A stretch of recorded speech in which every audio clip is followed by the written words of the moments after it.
La question qu'on aborde ce soir, je dois la rappeler, c'est celle de la déconnexion homme-nature.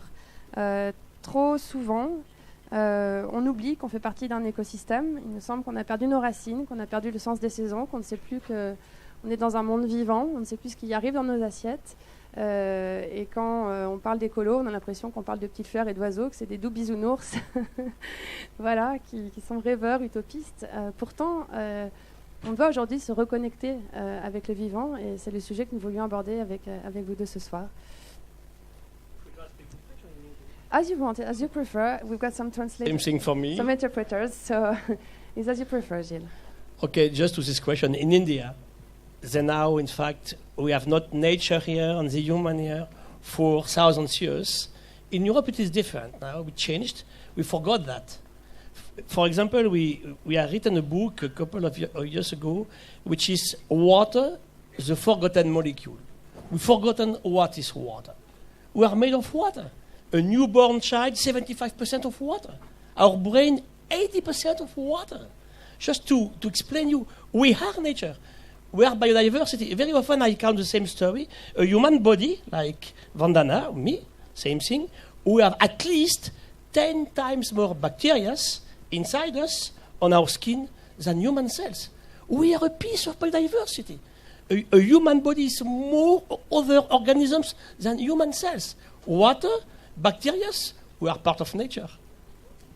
Vandana, how do we explain this disconnection from man and nature today? Fossil fuels. Microphone, please. I think the disconnect, the idea that we are separate from nature, comes from a worldview shaped. I shouldn't be holding this. Hearing myself. A worldview shaped over a long period of time. It took about 100 years to construct separation. Newton worked hard at it, Bacon worked hard at it, Descartes worked hard at it, and they gave us the reductionist mechanistic view of the world. And that was accelerated with fossil fuels, where you could now start pretending that fossil fuels ran the economy and not ecological cycles. So the body has been redefined as a machine as if there are no bacteria. The seeds have been redefined as a machine, and so Monsanto can pretend it invented this little machine. And the Supreme Court of the US even gave a ruling. They've given two rulings that should be challenged anywhere else. The first is a ruling in 2010 called Citizen United, which said corporations buying politicians and hijacking democracy is the freedom of speech of a corporation, because a corporation is a person. It's not. It's a legal entity. It is not a person like you and me. It doesn't hurt. The corporation can't feel. Once it's constructed, it doesn't die. The second is more recent, a case of Bowman versus Monsanto, where the Supreme Court judges actually ruled that a farmer saving seed on his field was equivalent to stealing Monsanto's self-replicating machine. So it's that machine view of the world which could only be born with a mechanistic idea that came with fossil fuels. That is the root of the problem. Now, to me, climate discussion should be about this, correcting our mindset, because if we don't, we make two big errors. Because if the use of fossil fuels is defined as development, then don't blame countries for wanting that development. Because that's what the World Bank does, that's what IMF say, develop, develop, develop.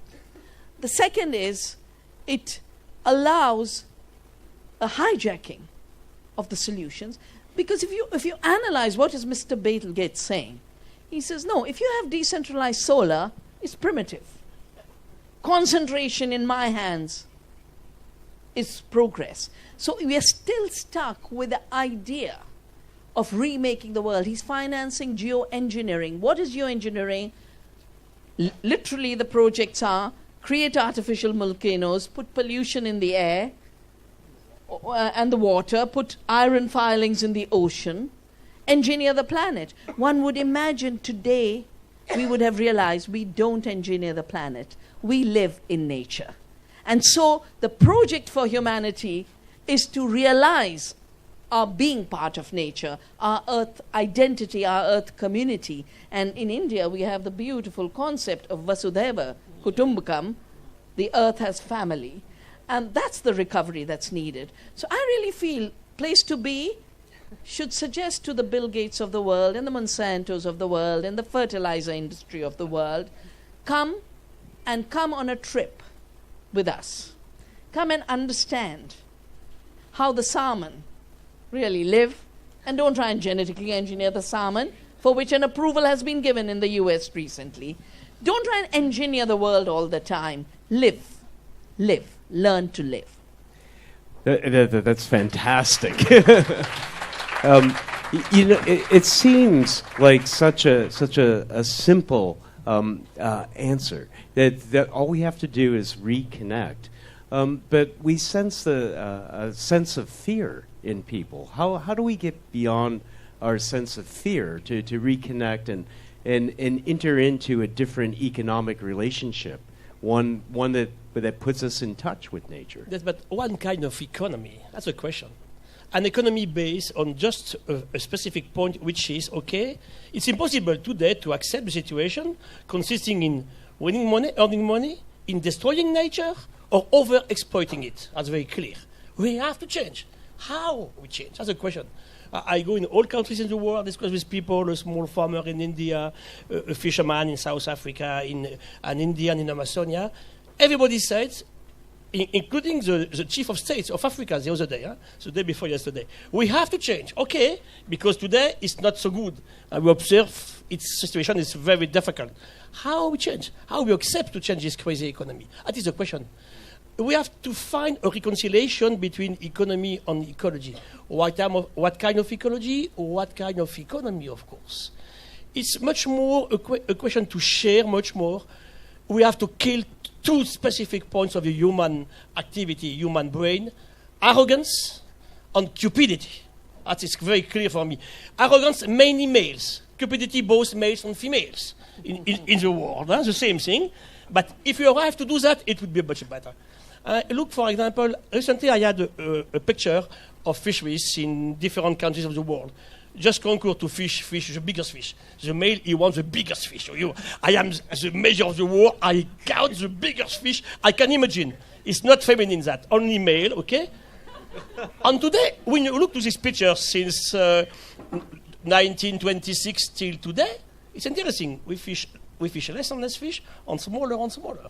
The winner today is a winner with 240 grams. That is very, very, very bad for the virility of this guy. You can imagine, huh? Just to show you what is the situation we have now. And to go back to much more, we have to share more humility. We have also to respect this nature, because not only we live in nature, we are nature. I specified that. Our blood now is brackish water. Your blood, the significance of your blood is to count the story of the emergence of the living from the ocean into continents 400 million years ago. Because we forgot one thing, all these stories we count about the salmon, it is extremely old. What is a dragonfly? Fabulous, a dragonfly. It's able to exist, of course, and to reach speeds of 100 kilometers per hour with a few watts, with nothing in oil, of course. She's able to fly also with 9 techniques of flying, much better than any combat helicopter, okay? She's able to see at 360 degrees. Fabulous. And it's a small dragonfly living now for 345 million years.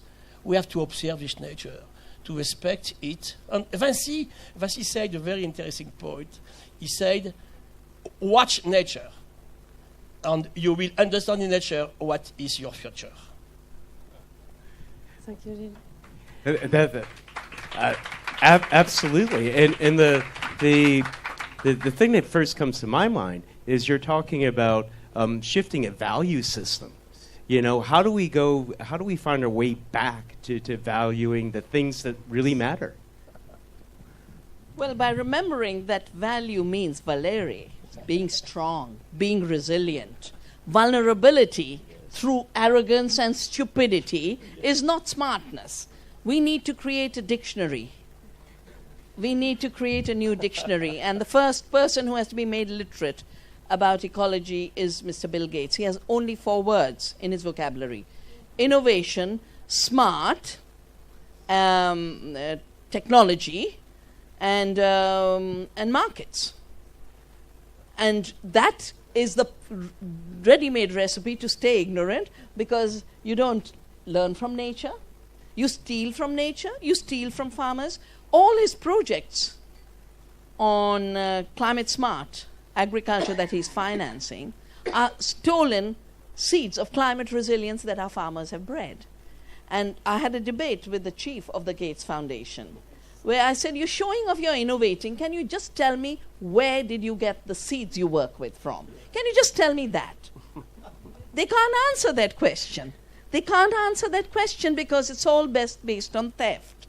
And I think the whole issue of climate smart agriculture, I think we should call it climate stupid agriculture. Yeah?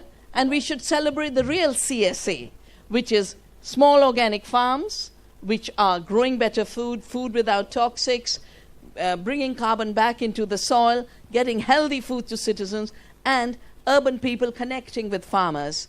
That kind of, we do that through Navdanya in India, and if you want to know more, go to the Navdanya website. And I launched a Greater Paris CSA with the AMAP movement, with whom we've drafted a pact for the earth. And you can go to the Seed Freedom website and join the movement of making a pact for the earth, for the protection of the earth and each other. It's a pact of awareness, of love, of saying, we will care for you. And caring and sharing, you're so right, which means reclaiming the commons. Everything that is being sold to us is an enclosure of the commons. And, you know, there's good stuff coming out of COP.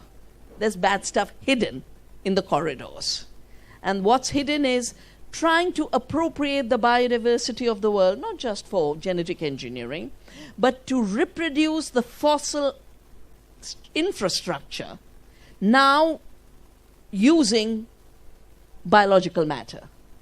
And that means 75% of the resources of the poor are being eyed. And that is going to be the big threat, which is why if we don't start celebrating nature's creativity. And you know GDP, how it's measured? All that GDP is, it counts, it says if you produce what you consume, you don't produce. In the process, nature doesn't produce. She's constantly recycling. Women don't produce because they're working for sustenance. Peasants don't produce because they too are producing for sustenance. And that's how you end up having more growth and more destruction. And these are the fundamental. How do we create the values? We create the values through love. We create the values through awareness and solidarity. And we create the values through challenging stupidity. It's a very big task for loving the earth. We have to challenge stupidity of the powerful. What a message. Yes, of course.